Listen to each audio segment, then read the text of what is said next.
Good morning, everybody. Well, this is video number 3 for this morning. 3 in a row. It's like once I get going, it's funny because I wake up and when I go to bed at night, I think, why do I even make videos? I'm not going to make videos anymore. And I wake up and I'm inspired, and I'm just really fortunate that I could share these things. Even more fortunate that anybody gives a shit, because honestly, sometimes I wonder. I've had many ideas in the past that I just shake my head at later. But life is one of those things you just can't get past wanting to know. Who was it that said it is man's nature to want to know that it is inherent in man to want to know. I think it was Socrates or Aristotle, but when I read that, I knew that I wanted to know. So, what I wanted to talk about in this video was, um, you know, what's important. I know that sounds very vague, but it's something I guess I really haven't covered in my videos, and it's something that I think is very important to cover. What is important to us as a society? I don't mean what are we making important. I mean what is really important. And I analyze the arguments that we make as a society. Um, I think that the most important arguments are the ones that are very heated on both sides, but not always, you see. Such as global warming, the contention between the sides on global warming. I believe I'm a proponent and an advocate of the electric universe theory. I think it's a phenomenal theory. Not being a scientist, I can't prove that theory is correct any more than they can. And after watching all the experts get knocked down, what's the point? That's not worth the argument to me. That's just a theory about the universe, but it's not worth arguing about. But I do see people get heated on both sides. Now, when it comes to the global warming aspect of that, one of the theories is that global warming is not totally man-made, that man just contributes a small amount to it. As soon as that subject comes up, it gets really heated. And I can see why, because we have one side saying that, well, mankind contributes to global warming, but it's a very small part. And the other side is saying mankind is the only thing that's causing global warming. And in the middle is the truth. And the reason why it's so heated is because it's mostly the side who believes that it's man-made, because they're saying, no, look, if we sit and we tell ourselves that we're not creating this mess, then, or even if we say that we're not contributing that much to it, then it's just going to allow people to pollute more, drive more cars, burn more. And that's not necessarily true that would happen, but it will for some people. If people say, well, they'd say, I knew global warming was bunk. Oh well, I'm just going to drive my Hummer. Honestly, I don't think it's going to make that big of a difference globally as to how people act, because people don't just not drive because they want to save, the greenhouse effect. They want to preserve their community, and preserve resources. So people have many other reasons to do it. But the debate gets heated because one side believes that we're sacrificing the things that we want to do because we think we're harming the earth. The other side says, no, we're doing too many things that are harming the earth. So it's a matter of the future generations. So that's heated debates. Let's take politics for a minute. That becomes a very heated debate. But why? Both sides are totally screwed up. Both sides have all kinds of messed up ideas deep down inside. And over the years, neither side has actually created any type of solution to our problems. We are having more and more problems. Now, when Obama got elected the first time, yeah, I voted for him. And, when people say things like, oh, you probably voted for Obama, it's like, what was my options? It's either him or that McCain. I couldn't get past it. I was like, okay, well, it's either another old white guy or we try something new. And I told myself, well, if this is the last chance, call it hope or whatever, but if he fails us, then I'm done with the political system. It's over, And I've continued to follow that, and I'm trying really hard to get back into it and care, but I don't. And like a lady came to my door yesterday, and from the Democratic group asking, are you going to be voting? I said, I don't know. And she just looked at me like I was crazy. And she said, well, are you Democrat or Republican? I said, I don't associate with either party. I'm independent. And then, of course, you get the scoffing.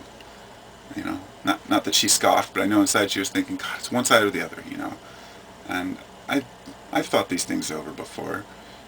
I should not be forced to take a side in a battle where both sides are full of shit. But there's that little aspect of, well, they want you not to vote. They want you to opt out so they can continue to, whatever. Point being that the future is very important. And in the leader of the free world, when you're electing the leader of the free world, regardless of whether your vote counts or not, you want to try. And it gets heated because the wrong decision causes major world problems. But the right decision does too, so it doesn't matter. So, we talked global warming, we talked about politics. I guess I could go into religion, but I was going to try to avoid that one, but that's like probably the biggest one, is those who are pushing their religion on other people, telling others that they have to think this way or else this is going to happen. The ridiculous fear of something called hell, that a person could live 20 years on this earth and then spend eternity burning in hellfire merely because they misunderstood something. These are ludicrous ideas. Totally ludicrous. I mean, sometime in my life, I may have different opinions on Christ, I may have different opinions on the Bible, different opinions on religion, mysticism in general. I'm always changing my ideas. But never would I believe that there would be an eternal hellfire for people to burn in, because it doesn't go with natural law. It doesn't go with what I observe around me. I've never seen any creature in nature make a mistake and eternally suffer because of it. And this is a knowing. This is one of the things I know. Yes, I know that there is no hell. But I could agree that there may be such a thing as purgatory. One person described it well by saying, when you die, purgatory is a place where you go with your consciousness that you have now. So if you die as, let's say, an addict, heroin addict, or an alcoholic, you'll go into the ether and you have no body to consume these substances, so you suffer because of it for a time until you've gotten over it. And then you find a new body. And this is how the term spirits came for alcohol. For those who don't know this, spirits is, the belief was that a wandering spirit who was formerly an alcoholic would go around looking at bars, looking for drunk people so they could enter their body while they're inebriated to experience that human drunkenness. I'm not saying it's true or not true. I'm just saying this is the history. This is what we thought, and this is what a lot of people still think. And maybe it's true, maybe it's not. But I can't believe in a hell, but I could believe in a purgatory, where a person, that made the most sense to me, would be going to a place where you can't commit your usual acts, where you can't be your human self, where you're forced to be within your consciousness. That's perhaps the most universally coherent thing in my mind that makes sense. Everyone might suffer for a little while for their mistakes, but then we get over it and we move on because everything is recycled. Otherwise, in other words, hell would be like this magnet sucking in souls constantly, and the earth would be depleted of its people. I mean, it's just anyway, I won't argue about hell, but I mean, that one's just so far out there. It's been used for so long to scare people, and it's just not right. So really, what are the most important issues, the ones that are enduring, the ones that we should argue for? What are the issues that we should open our mouths and speak about? I guess anything your heart tells you is important, but you have to ask yourself, how is this affecting the future? Or is this just something that I want for myself now? Or my community? Is this really assisting the world at large, or is it greedy action? Last year I delved into the idea that every action we take is selfish. And it's a philosophy that endures, If you can't look at an action you commit and see it as selfish, then you're not looking hard enough. It doesn't mean that we don't do things for other people. It just means that we usually, even if we give something to a stranger, I'll give you an example.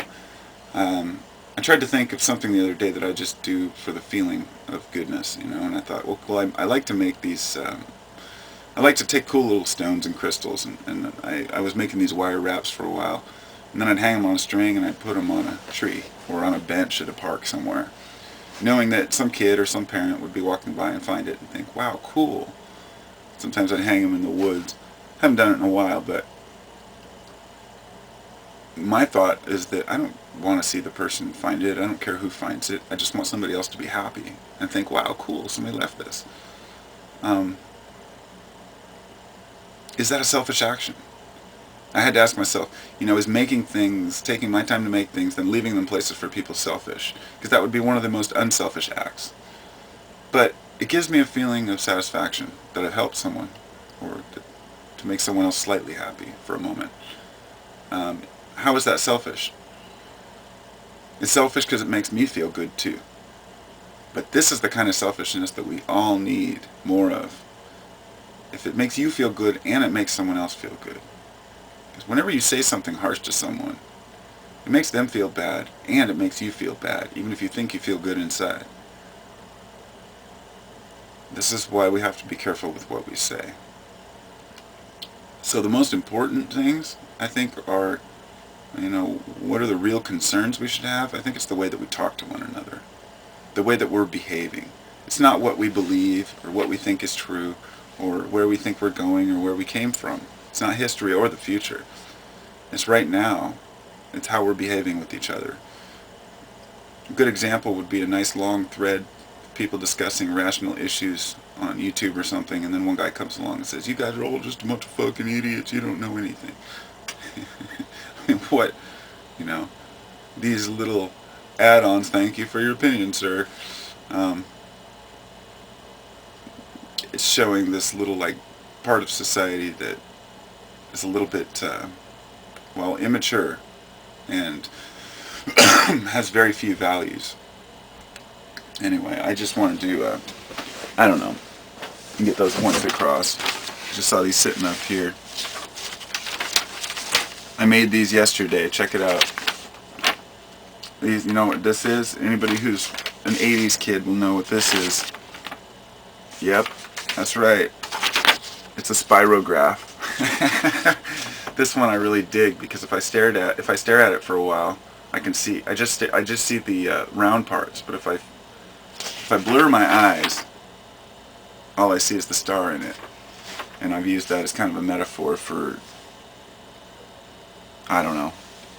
seeing through the illusions in life, to see what's really important, the hidden symbols behind everything.